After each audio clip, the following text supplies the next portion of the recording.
Hi everyone, how are you doing today?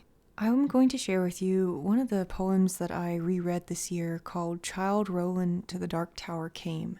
This was a poem written by Robert Browning in 1852 and published 3 years later. I thought I'd start by reading the poem through and then going over kind of stanza by stanza the meaning of the poem because the language is a little difficult, and then going over my personal interpretation of it at the end. So there will be timestamps. If you want to jump to any part of the video, check the description, and there will be chapters for each part. Without further ado, let's get started.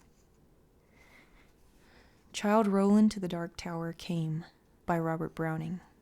My first thought was, he lied in every word, that hoary cripple with malicious eye, askance to watch the working of his lie on mine, and mouth scarce able to afford suppression of the glee that pursed and scored its edge, at one more victim gained thereby. What else should he be set for with his staff? What save to waylay with his lies, ensnare all travellers who might find him posted there, and ask the road? I guessed what skull like a laugh would break, what crutch can write my epitaph, for pastime in the dusty thoroughfare, if at his counsel I should turn aside into that ominous tract which all agree hides the dark tower.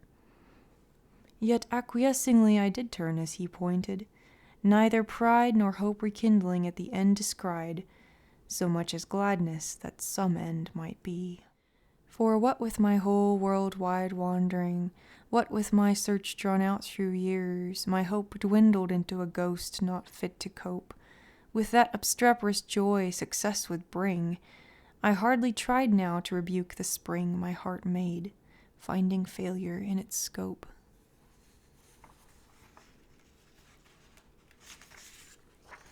As when a sick man very near to death seems dead indeed, and feels begin and end the tears, and takes the farewell of each friend, and hears one bid the other go, draw breath freelier outside, since all is over, he saith, and the blow fallen no grieving can amend. While some discuss if near the other graves be room enough for this, and when a day suits best for carrying the corpse away, with care about the banners, scarves, and staves, and still the man hears all, and only craves he may not shame such tender love and stay. Thus I had so long suffered in this quest, heard failure prophesied so oft, been writ so many times among the band, to wit, the knights who to the dark tower's search addressed their steps, that just to fail as they seemed best, and all the doubt was now, should I be fit? So quiet as despair I turned from him, that hateful cripple, out of his highway into the path he pointed. All the day had been a dreary one at best, and dim was settling to its close, yet shot one grim, red leer to see the plain catch its astray. For mark, no sooner was I fairly found, pledged to the plain, after a pace or two, than pausing to throw backward a last view, o'er the safe road 'twas gone, grey plain all round, nothing but plain to the horizon's bound. I might go on, naught else remained to do. So on I went. I think I never saw such starved, ignoble nature, nothing throve. For flowers, as well expect a cedar grove, but cockle spurge according to their law might propagate their kind with none to awe. You'd think a burr had been a treasure trove. No, penury, inertness, and grimace in some strange sort were the land's portion. See or shut your eyes, said nature peevishly. It nothing skills. I cannot help my case. 'Tis the last judgment's fire must cure this place, calcine its clods, and set my prisoners free. If there pushed any ragged thistle stalk above its mates, the head was chopped. The bents were jealous else. What made those holes and rents in the dock's harsh swarth leaves, bruised as to balk all hope of greenness? 'Tis a brute must walk, pashing their life out with a brute's intents. As for the grass, it grew as scant as hair in leprosy. Thin, dry blades pricked the mud, which underneath looked kneaded up with blood. One stiff, blind horse, his every bone a stare, stood stupefied, however he came there, thrust out past service from the devil's stud. Alive? He might be dead for aught I know, with that red gaunt and colloped neck a-strain, and shut eyes underneath the rusty mane. Seldom went such grotesqueness with such woe. I never saw a brute I hated so. He must be wicked to deserve such pain. I shut my eyes and turned them on my heart. As a man calls for wine before he fights, I asked one draught of earlier, happier sights, ere fitly I could hope to play my part. Think first, fight afterwards, the soldier's art. One taste of the old time sets all to rights. Not it. I fancied Cuthbert's reddening face beneath its garniture of curly gold, dear fellow, till I almost felt him fold an arm in mine to fix me to the place, that way he used. Alas, one night's disgrace. Out went my heart's new fire and left it cold. Giles, then, the soul of honor, there he stands, frank as 10 years ago when knighted first. What honest men should dare, he said, he durst. Good, but the scene shifts. Faugh! What hangman hands pinned to his breast a parchment, his own bands read it. Poor traitor, spit upon and cursed. Better this present than a past like that. Back, therefore, to my darkening path again. No sound, no sight as far as eye could strain. Will the night send a howlet or a bat? I asked, when something on the dismal flat came to arrest my thoughts and change their train. A sudden little river crossed my path, as unexpected as a serpent comes. No sluggish tide congenial to the glooms. This, as it frothed by, might have been a bath for the fiend's glowing hoof, to see the wrath of its black eddy bespate with flakes and spumes. So petty yet so spiteful, all along low scrubby alders kneeled down over it, drenched willows flung them headlong in a fit of mute despair, a suicidal throng. The river which had done them all the wrong, whatever that was, rolled by, deterred no whit. Which while I forded, good saints, how I feared to set my foot upon a dead man's cheek, each step or feel the spear I thrust to seek for hollows tangled in his hair or beard. It may have been a water rat I speared, but it sounded like a baby's shriek. Glad was I when I reached the other bank. Now for a better country. Vain presage. Who were the strugglers? What war did they wage? Whose savage trample thus could pad the dank soil to a plash? Toads in a poisoned tank, or wild cats in a red-hot iron cage. The fight must so have seemed in that fell cirque. What penned them there, with all the plain to choose? No footprint leading to that horrid mews, none out of it. Mad brewage sat to work, their brains no doubt like galley slaves, the Turk pits for his pastime, Christians against Jews. And more than that, a furlong on, why there, what bad use was that engine for, that wheel or brake, not wheel, that harrow fit to reel men's bodies out like silk, with all the air of Tophet's tool on earth left unaware, or brought to sharpen its rusty teeth of steel. Then came a bit of stubbed ground, once a wood, next a marsh it would seem, and now mere earth, desperate and done with. So a fool finds mirth, makes a thing, and then mars it, till his mood changes, and off he goes, within a rude bog, clay, and rubble, sand, and stark black dearth. Now blotches rankling, colored gay and grim, now patches where some leanness of the soils broke into moss or substances like boils. Then came some palsied oak, a cleft in him like a distorted mouth that splits its rim. gaping at death and dies while it recoils. And just as far as ever from the end, not in the distance but the evening, not to point my footstep further, at the thought a great black bird, Apollyon's bosom friend, sailed past, nor beat his wide wing dragon-penned, that brushed my cap, perchance the guide I sought. For, looking up, aware I somehow grew, spite of the dusk, the plain had given place all round to mountains, with such named grey smear ugly heights and heaps now stolen in view. How thus they had surprised me, solve it, you, how to get from them was no clearer case. Yet half I seemed to recognize some trick of mischief happened to me, who knows when, in a bad dream perhaps. Here ended then progress this way, when in the very nick of giving up one time more came a click, as when a trap shuts, you're inside the den. Burningly it came on me all at once, this was the place.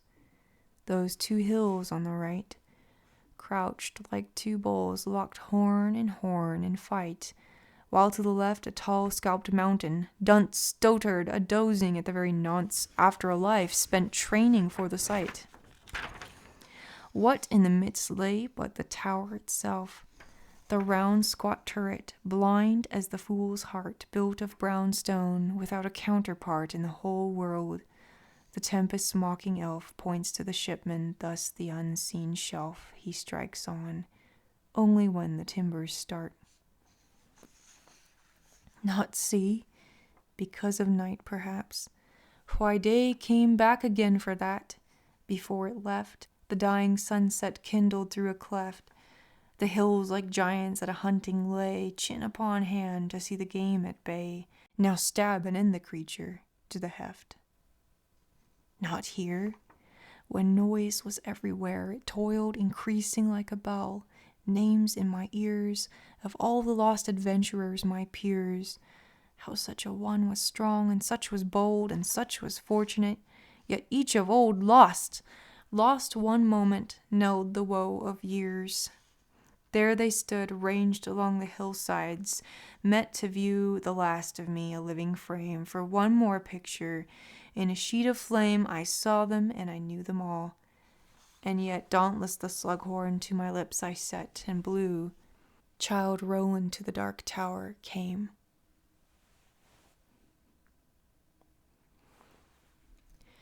So that's the end of this poem. Now what I thought we could do is kind of go through it part by part and decipher some of this, especially some of the grammar and syntax he's using here. So we're introduced to this knight. We don't know much about him at this point, but he is following a well-known path that many other knights before him have taken, and yet he seems pretty sure in just these first couple of stanzas that he doesn't have much hope for what's going to happen, and really he seems more interested in following the path of the knights than really expecting any kind of successful outcome or anything different from what they experienced. So the rest of the poem is about his trek across this desolate landscape, and then his final sighting of the dark tower, and then the sudden ending, which we just read. So let's go over these stanzas here. So in the first couple of stanzas here, he's encountered this stranger who is simply designated as the cripple, which obviously is not a very good term to use anymore, but the most important thing about this individual, however, is their malicious eye. So they obviously don't have the knight's best interest at heart, at least according to Roland, and granted, he may be an unreliable narrator. We'll get to that later. According to Roland, this guide who's just sitting by the side of the road has surely plans to see that Roland dies, and so he directs him down a particular way. It's not exactly clear. I mean, the interesting thing about it is he seems disgusted to see this person pointing him towards the Dark Tower. But there's every indication that Roland was going there anyway, so it's a bit of a mystery, actually, this kind of interaction with this individual. It's almost like, he's made up his mind to pursue the Dark Tower, but something about seeing somebody, like, blatantly point him towards death and destruction is just kind of it just leaves him with a very horrible feeling.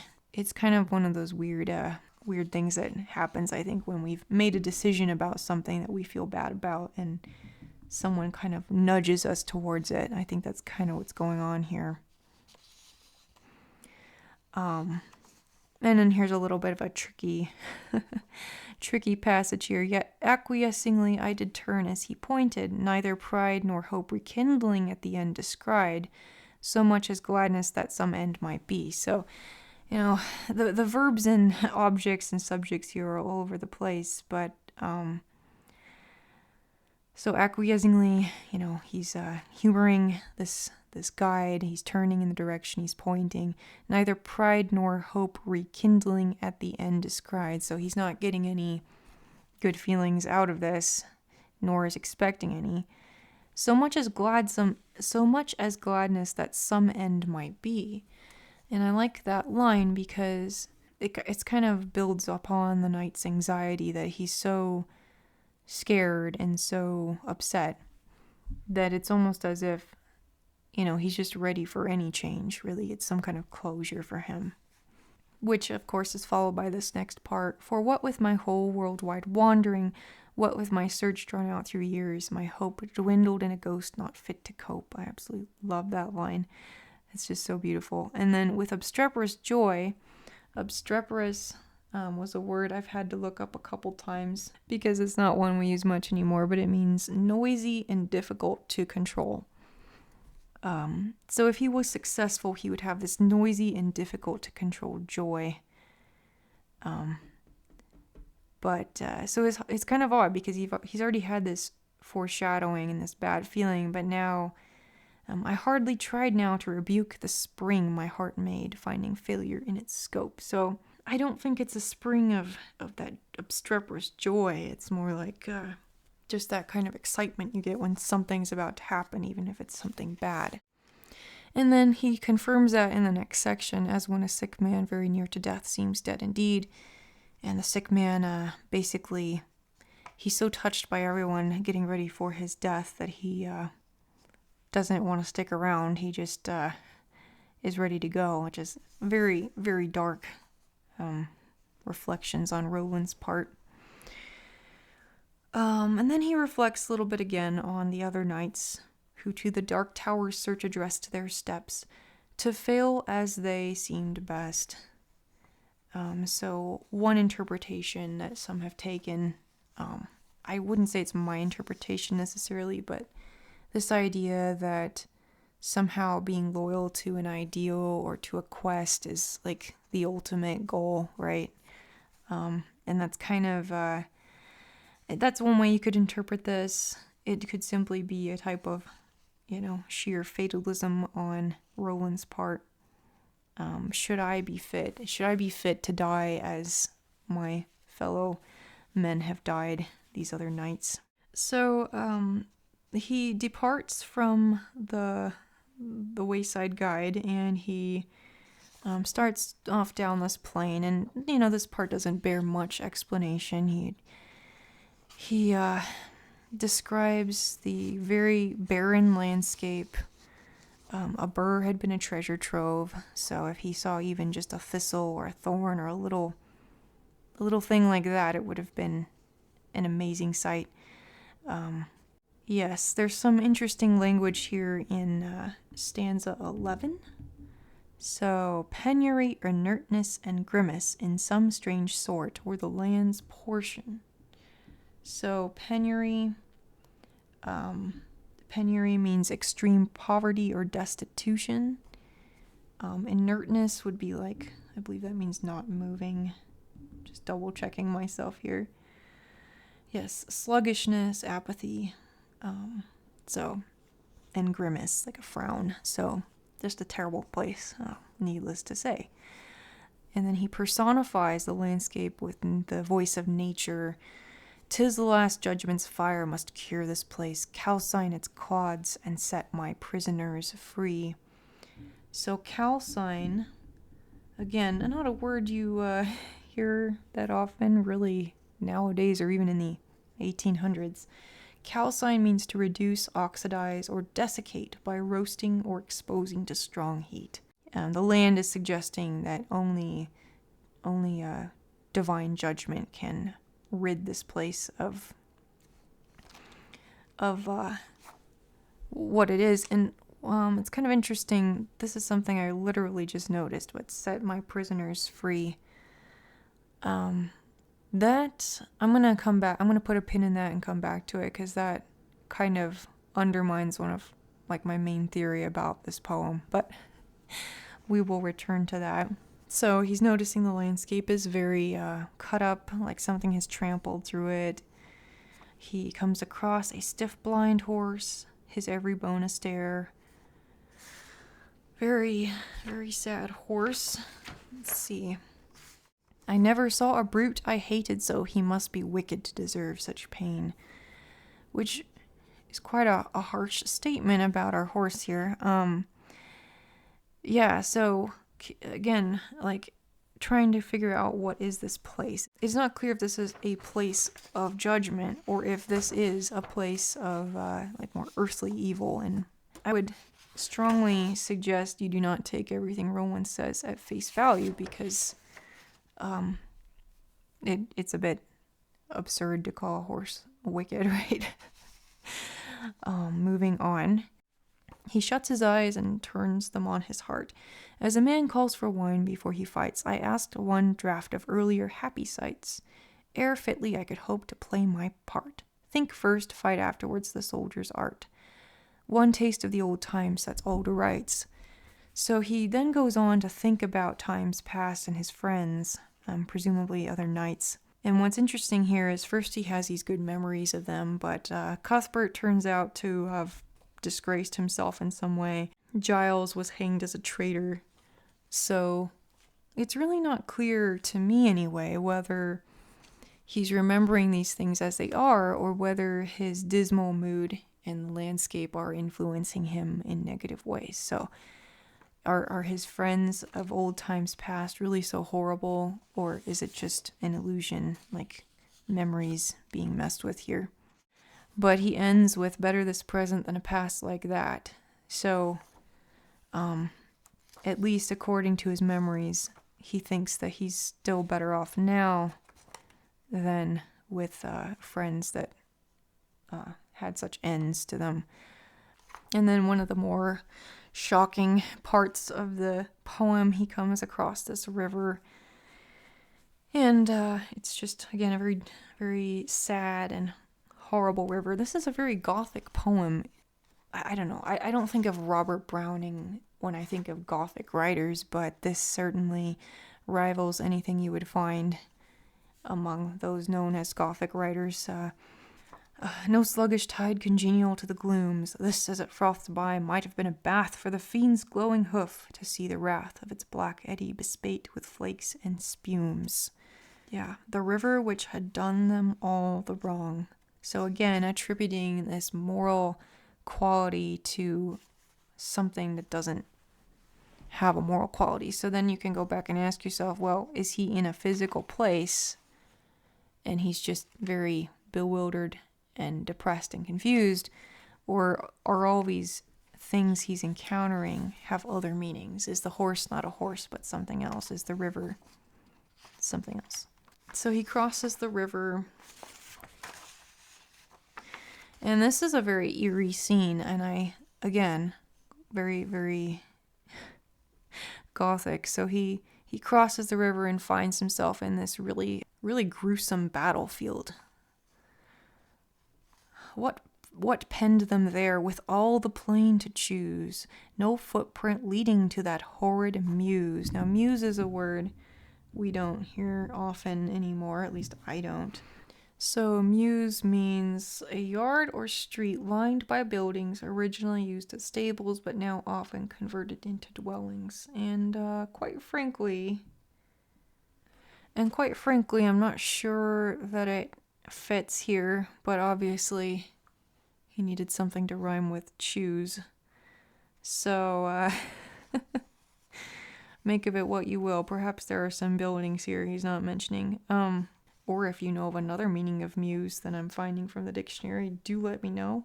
Anyway, horrible battlefield and some kind of torture device here. So Browning's really pulling all the stops. He really wants you to know what a terrible place this is.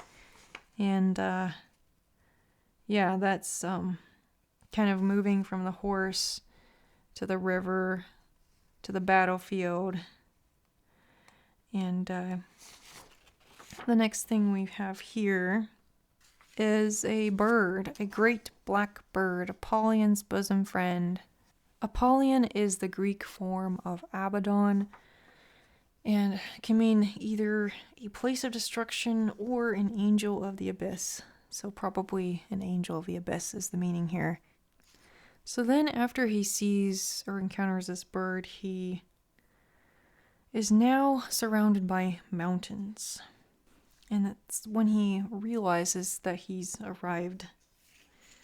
2 hills on the right, crouched like 2 bulls locked horn in fight, while to the left a tall scalped mountain. And then in the middle of this is the turret, or the tower itself, the round squat turret. Now if you've been picturing the Dark Tower so far as this kind of Middle-earth Eye of Sauron tower, this isn't quite what Browning has in mind. A round squat turret, so more on the shorter and larger size. Blind as the fool's heart. Just kind of another interesting moral commentary here, which seemingly doesn't have anything to do with the turret, but he's trying to impart something, I think, to the reader through these, again, moral descriptions of inanimate or, non-human creatures. The Tempest's mocking elf points to the shipman, thus the unseen shelf he strikes on, only when the timbers start. If I'm understanding this correctly, he's comparing his sight of the tower to a ship in a storm or a tempest. And the mocking elf of the tempest points to the shipman, the unseen shelf. So there's this reef or something that the ship strikes, and this mocking elf only tells the navigator about that when the timbers start. So in this case, start would probably mean like jump. And it's not so the ship's sinking that he's been told. The hills like giants at a hunting lay, chin upon hand to see the game at bay. Now stab and end the creature to the heft. Apparently the creature here is Roland himself. So, and then this penultimate stanza here. Noise was everywhere, it told increasing like a bell. Names in my ears of all the lost adventurers my peers. How such a one was strong, and such was bold, and such was fortunate, yet each of old lost, one moment held the woe of years.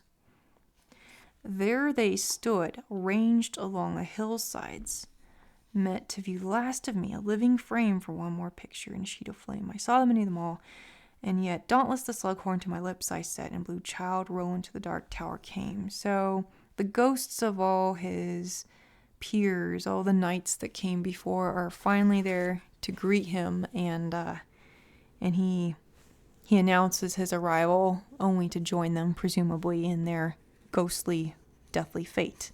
It's fair to say that Robert Browning left this pretty ambiguous on purpose.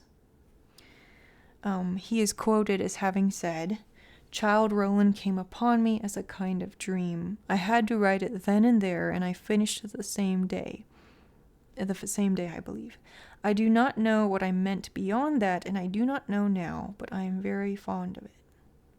So there's obviously many ways you can look at this. I mean, maybe Roland is on this heroic quest which is doomed to fail, but he follows it anyway because he believes it's the right thing to do. And all the people he admires have gone on before him and are pursuing the same goal.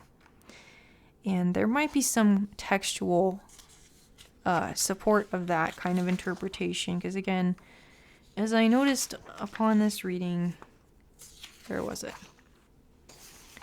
The last judgment's fire must cure this place, calcine its quads, and set my prisoners free. So if we could trust this personification of nature, which is already pretty dubious, we can imagine that this is a place where the landscape itself, or perhaps things that have happened here, evil deeds, have imprisoned or killed these knights, and they're simply waiting for Judgment Day and, to be released from this suffering and for their deaths to be avenged, right? So that's one way of looking at it. On the other hand,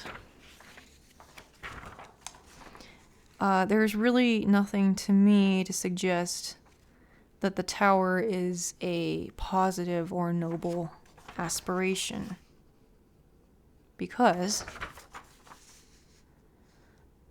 the tower itself, the round squat turret, blind as the fool's heart, built of brown stone, without a counterpart in the whole world.